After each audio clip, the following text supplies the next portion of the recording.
Entrevista da semana. O nosso convidado de hoje é o desembargador Dr. Marcelo Lima Burraten, presidente da Associação Nacional dos Desembargadores. É um prazer tê-lo conosco. Muito obrigado a você, Curi. Muito feliz de ter recebido o convite e espero poder ajudar e espero que a sua audiência seja boa com a minha presença. Com certeza será. O que é a Andes, que é a entidade que o senhor preside? Muito bem. Curi, a Andes como você disse, Associação Nacional dos Desembargadores, é a única associação brasileira que congrega tão somente desembargadores, portanto, juízes de segundo grau, eu costumo dizer isso, né? O desembargador é um juiz, segundo alguns, um pouco mais velho, que está na cúpula do Poder Judiciário, portanto, é aquele juiz que no Brasil se chama de desembargador, em Portugal também, que mantém ou revê as decisões dos juízes de primeiro grau. Essa é uma associação que congrega desembargadores dos três tribunais, dos tribunais regionais do trabalho, dos tribunais regionais federais e dos tribunais de justiça dos estados. Hoje, Curi, nós temos aproximadamente 2.300 desembargadores no Brasil, dentre 14 mil juízes. A Andes é essa parcela, é essa associação que então congrega essa parcela de magistrados que seriam os desembargadores. Que é de fundamental importância, porque, afinal de contas, devo imaginar que existe na associação, entre os senhores presidentes de tribunais, desembargadores, etc., das várias áreas, intercâmbio de conversas, não de decisões, claro, mas de conversas e o aprimoramento do judiciário.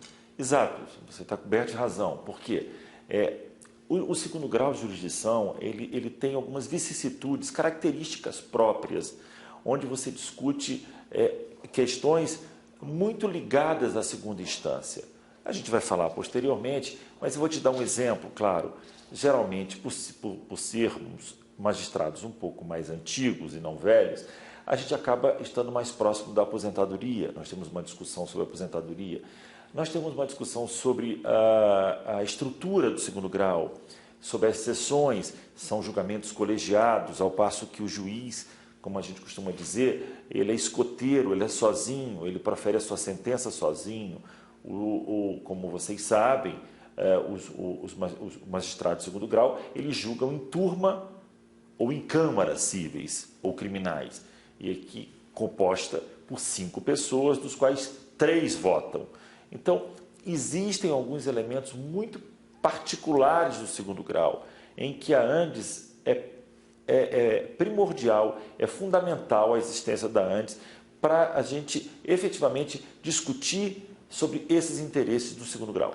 Sem dúvida. E é o elo extremamente importante entre o judiciário, porque dificilmente as decisões, não que elas não sejam mudadas, mas dificilmente elas são reformadas quando sobem ao STJ ou ao Supremo.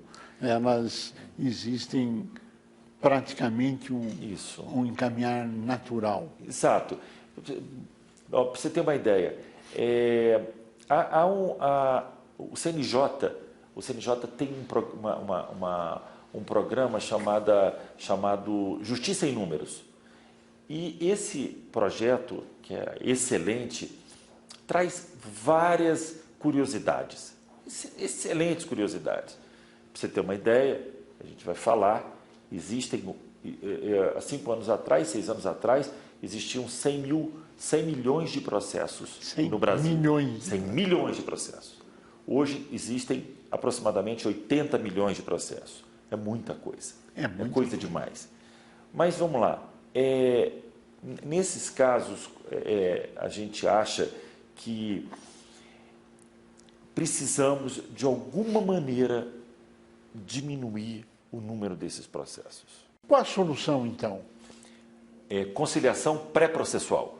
Virou papel, é um problema. nós temos que fazer, incutir na cabeça não só dos juízes, mas como dos empresários, de que é muito mais barato fazer uma conciliação antes que vire processo. Tem que criar centros de conciliação, de mediação, para que isso não vá ao judiciário. Só assim. Nós vamos chegar e aprofundar isso aqui um pouquinho, começando com um aspecto polêmico, que é a audiência virtual. Muito Isto bem. tem trazido um debate extremamente grande, mas nós queríamos ouvi-lo primeiro.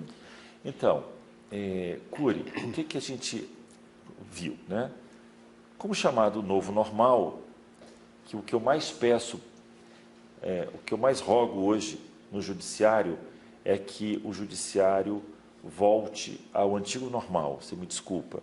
Eu sei que eu sou uma voz, não sei se na maioria, mas eu estou aqui para entender, achar o que é melhor para o jurisdicionado. O antigo normal é a volta da presença física ao Poder Judiciário. Perfeito. E não via eletrônica. E não via telinha de computador. Isso. Porque eu acho que o judiciário é um poder. O poder não se apequena, o poder não se esconde, o poder tem que se fazer presente. Eu sei que nós estamos vivendo um novo normal e temos um motivo para isso, eu não desconheço. Que é a pandemia. Que é a pandemia. No entanto, eu acho que tem que ser tratado, Cury, como exceção. Sem dúvida.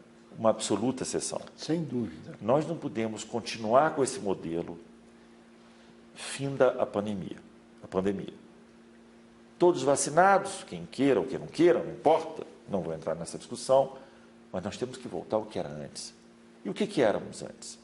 Era o magistrado ouvindo, escutando, mediando, conciliando as partes. E eu dou alguns exemplos.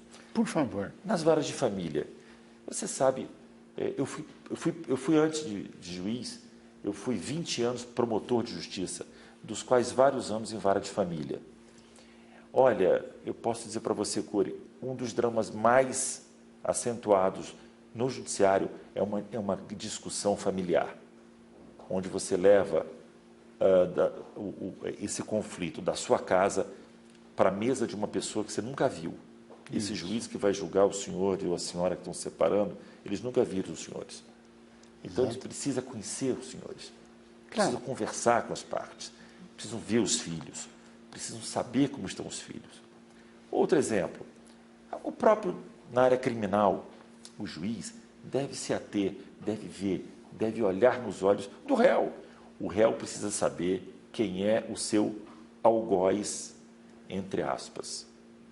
O réu precisa saber, precisa conhecer a cara do juiz. Então, assim, eu rogo muito para que a gente volte, que o nosso novo normal seja o antigo normal, Cury. Eu queria agregar mais algumas coisas nisso, aqui, aproveitando seu expertise. Quantas pessoas frequentam ou frequentavam antes dessa nova modalidade virtual um fórum, por exemplo, no Rio de Janeiro, onde o senhor é desembargador e preside há anos? Excelente pergunta. O Fórum do Rio de Janeiro, o segundo, me parece que o segundo mais movimentado do Brasil, lá passavam, frequentavam, estavam aproximadamente de 30 a 50 mil pessoas por dia. Por dia? Por dia. Passavam entre juízes, defensores, promotores, partes, testemunhas, menores, delegados, advogados, advogadas, passavam por lá.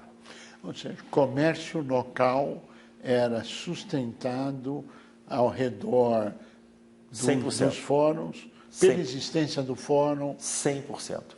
Eu frequento, Cury, o Fórum do Rio desde 1983, 82, mais de 40 anos.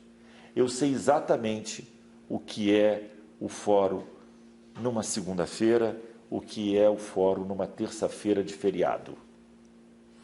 Não só o fórum, e o comércio. Fecha tudo. Tudo, claro. Os restaurantes, as bancas de revista, o comércio, as livrarias, tudo. Eu queria ter a sua avaliação, presidente, dessas audiências virtuais. Hoje existe um questionamento sobre a legalidade ou não nos fóruns trabalhistas, tenho certeza que na área criminal também, e deve existir em outras áreas. Qual a sua avaliação, presidente? Então, nós, por conta desse novo normal, essas audiências, e não só audiências virtuais, as sessões virtuais também nos tribunais. Sim. As sessões virtuais no Supremo, no STJ, em todos os tribunais e também em primeira instância. Há uma discussão muito interessante, inclusive em países como a Alemanha e como a própria Espanha, em que já se discute a legalidade dessas audiências sob o ponto de vista do amplo ou não direito de defesa. Essas audiências, de alguma maneira, afetaria, diminuiria o amplo de direito de defesa? Essa é uma questão interessante. Acho que essa questão, o judiciário brasileiro e o judiciário do mundo inteiro, vai se debruçar sobre ela durante muito tempo ainda. Porque, principalmente, notadamente na área criminal, há muitos advogados que defendem, que articulam pela nulidade dessas sessões, porque entendem que a distância do juiz ao réu pode prejudicar o direito de defesa, notadamente nas chamadas audiências de custódia, onde a lei fala que o réu deve ser apresentado a um magistrado em até 24 horas, num prazo, e ele pode não ser apresentado, pode ser feito pela tela do computador, e aí pode haver, por trás desse vídeo, alguma manipulação, notadamente as testemunhas podem ser manipuladas, os réus podem ser manipulados, e há uma série de nulidades que podem ser alegadas. Quais seriam as principais bandeiras, que nós estamos chegando ao final do programa, não podemos deixar de dizer as principais bandeiras que a Andes defende? Então, a Andes defende, como já disse, quer dizer, nós temos um grande problema com a aposentadoria do magistrado.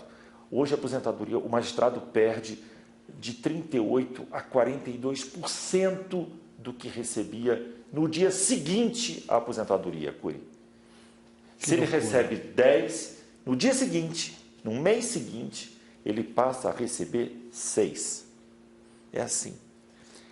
Isso é uma meta que a gente precisa, esse prejuízo, essa diferença, a gente precisa criar instrumentos para que essa prática não permaneça.